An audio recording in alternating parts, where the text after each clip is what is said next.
పెళ్లి మరి మండల కేంద్రంలో ఈ రోజు అనేక కార్యక్రమాలు చేసుకున్నాం. మరి ఎంపీ గారు కూడా వచ్చారు. అందరి సమక్షంలో ఈ రోజు పోచంపల్లికి సంబంధించి అతి ముఖ్యమైన సమస్య నల్లా ఇస్తే మంచినీళ్లు వస్తలేవు. గత 10 ఏళ్ల నుంచి చేసిన కార్యక్రమాల్లో మరి నీళ్లు రాని సమస్య ఉన్నది. వచ్చే నీళ్లు 40% వస్తే బోర్ నీళ్లు నింపుతున్నా బోర్ నీళ్లు మంచినీళ్లు కలిసే వరకు ఆడికెళ్లి తెచ్చిన నీళ్లు బూడిదలో వచ్చిన పన్నీరు అవుతుంది. అది కూడా 40%కే వస్తున్నాయి. బోర్ నింపినాక కూడా పూర్తి స్థాయి నీళ్లు వస్తున్నాయి.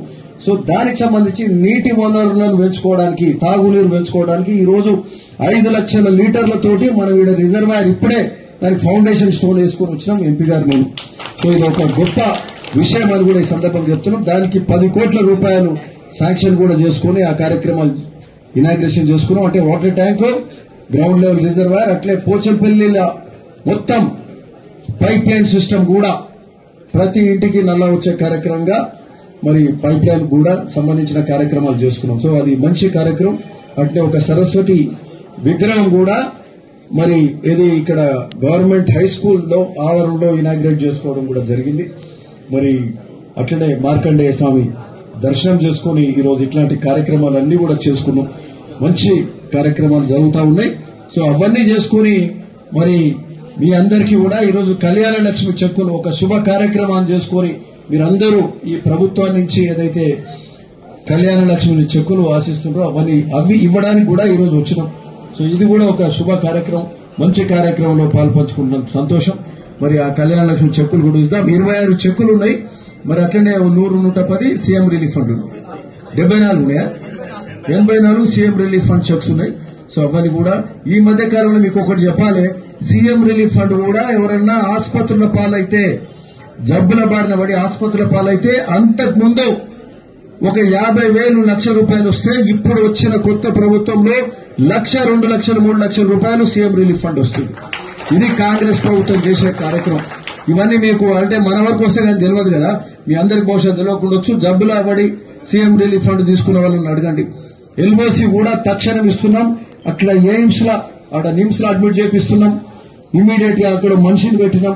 మరి ఇమీడియట్ గా అడ్మిట్ చేపించి వాళ్ళకి బెడ్ లేకపోతే బెడ్ ఇప్పించే కార్యక్రమం కానీ తక్షణ వైద్య సేవ అందించే కార్యక్రమం చేస్తున్నాం. ఇవన్నీ కూడా మంచిగా జరుగుతున్నాయి.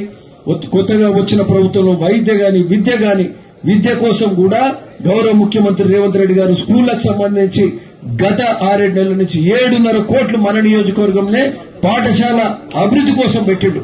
స్కూళ్లల్లో ఆడపిల్లలు గాని మగపిల్లలు గాని పోతే బాత్రూమ్ లేకుండా అంతకుముందు ఈరోజు బాత్రూమ్లు కూడా కట్టే కార్యక్రమం జరుగుతుంది. అమ్మ ఆదర్శ పాఠశాల కింద స్కూళ్లను ఇంప్రూవ్ చేసుకునే కార్యక్రమం గాని. సో ఈ విధంగా అన్నిటి మీద కూడా శ్రద్ధ పెడుతున్నాం. రోడ్లు, బ్రిడ్జిలు, అక్కడ మన జూలూరు బ్రిడ్జ్ కావచ్చు, మరి ఇక్కడ దేశ్ముఖ్ సైడ్ రోడ్ కావచ్చు, మరి అట్లే మరి పెదగూడెం నుంచి జూలూరు రోడ్డు గాని 10 ఏళ్ల నుంచి ఇనాగ్రేషన్ చేస్తే ఇంతవరకు కాలేదు. అవన్నీ కూడా ఇప్పుడు కంప్లీట్ చేస్తున్నాం. జూలూరు నుంచి రుద్రవెల్లి బ్రిడ్జ్ కంప్లీట్ చేస్తున్నాం. అక్కడ ఇంద్రయాల బ్రిడ్జ్ కు త్వరలో మళ్ళా శంకుస్థాపన చేసి అది కూడా కంప్లీట్ చేసే కార్యక్రమం చేస్తున్నాం. సో ఇట్లాంటి కార్యక్రమాలన్నీ కూడా అక్కడ షేరీల రోడ్డు కూడా చేసే కార్యక్రమం చేస్తున్నాం. ఇవన్నిటి మీద కూడా శ్రద్ధ పెట్టి ప్రతి కార్యక్రమం కూడా చేస్తున్నాం.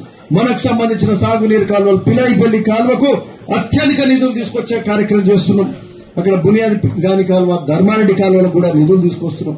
నిన్ననే ఉత్తమ్ కుమార్ రెడ్డి గారు ఇరిగేషన్ శాఖ మంత్రి గారు వారితో కూడా మాట్లాడడం జరిగింది. భువనగిరిలో సాగునీరు కాలువల మీద ఒక రివ్యూ భువనగిరిలోనే పెడతాం. మంత్రి గారు ఇక్కడికి వస్తారు. మనకు సంబంధించిన కాలువలకు నిధులు ఎక్కడ కావాలి, ఎట్లా కావాలి త్వరగతిన తెచ్చి ఆ కాలువలు కంప్లీట్ చేసుకునే కార్యక్రమం కూడా చేస్తామని చెప్తూ ఇవన్నీ కూడా జనరల్ గా అంటే ఇట్లా ప్రతి దాని మీద దృష్టి పెట్టి కార్యక్రమం